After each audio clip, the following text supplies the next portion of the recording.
Present ಆಗಿ ನನ್ನ body ನೋಡೋದಕ್ಕೆ ಹೀಗಿದೆ. Welcome back to day 1 of body transformation series. ಬೆಳಗ್ಗೆನೇ ಎದ್ದು ಜಿಮ್ಗೆ ಹೋಗೋಣ ಅಂತ ರೆಡಿಯಾಗಿ ಖಾಲಿ ಹೊಟ್ಟೆಲಿ ಬಿಸಿನೀರು ಕುಡಿದು ಜಿಮ್ಗೆ ಹೊಡೋಕ್ಕಿಂತ ಮುಂಚೆ ನಮ್ಮ ಮನೇಲಿರೋ ಹುಲಿನ ಮಾತಾಡಿಸ್ದೆ.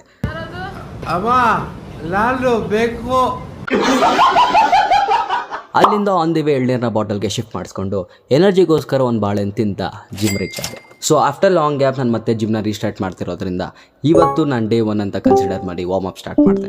ಸೊ ಇವತ್ತು ನನ್ನ ಡೇ 1 ಆಗಿರೋದ್ರಿಂದ ನನಗೆ ಮಿಕ್ಸ್ ವರ್ಕೌಟ್ ಇತ್ತು. ಸೊ ವರ್ಕೌಟ್ ಎಲ್ಲ ಮುಗಿಸ್ಕೊಂಡು ಹೈಡ್ರೇಟ್ ಆಗಿ ಅಲ್ಲಿಂದ ಮನೆಗೆ ಬಂದು ರೆಡಿಯಾಗಿ ಬ್ರೇಕ್ಫಾಸ್ಟ್ ಮಾಡಿಕೊಂಡು ಮತ್ತೆ ಮೂವಿಗೆ ಹೋಗೋದಕ್ಕೆ ಮೂವಿ ಕಡೆ ಹೊರಟೆ. ಸೊ ಮೂವಿಗೆ ಹೋಗೋ ದಾರಿಲಿ ಒಂದು ಸ್ಮಾಲ್ ಬ್ರೇಕ್ ಬೇಕು ಅಂತ ಗಾಡಿ ಸೈಡ್ಗೆ ಹಾಕಿ ನಿಲ್ಲಿಸ್ದೆ ಕಣ್ರಿ. ಯಾಕೆ ಹೇಳ್ತೀರಾ, ಸೂರ್ಯದೇವ ಸೀದಾ ನನಗೆ ಅಷ್ಟು ಹಾಕಿ ನನ್ನ ಎನರ್ಜಿನ ಕೊಡೋದಂಗಿತ್ತು. ನನ್ನ ಮೇಲೆ ನಿನ್ಗೆ ಯಾಕೆ ಇಷ್ಟು ದ್ವೇಷ? ನಾನು ಏನು ತಪ್ಪು ಮಾಡಿದ್ದೀನಿ? ಇನ್ನಿಲ್ಲಿದ್ರೆ ಆಗಲ್ಲ ಅಂತ ಹೇಳಿ ಅಲ್ಲಿಂದ ಬೇಗ ಹೊರಟು PVR ರೀಚ್ ಆದ. ನಾನಿವತ್ತು ನೋಡಿದ ಮೂವಿನೇ ಮೈಕಲ್ ಮೂವಿ ನೋಡ್ಬೇಕಾದ್ರೆ ನನಗನ್ಸಿತ್ತು ಒಂದೇ, ಮಾಡಿದ್ರೆ ಈ ಥರ ಹೆಸರು ಮಾಡಬೇಕು ಅಂತ. ಏನು ಫ್ಯಾನ್ ಫಾಲೋಯಿಂಗ್ ಗೊತ್ತಾ, crazy.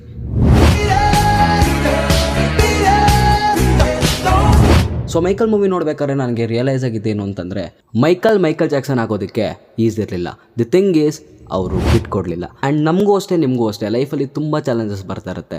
So never ever give up. ಇವತ್ತಿನ ವಿಡಿಯೋ ಇಷ್ಟೇ, ಮತ್ತು ನೆಕ್ಸ್ಟ್ ವಿಡಿಯೋದಲ್ಲಿ ಸಿಗೋಣ with lots of love. Bye.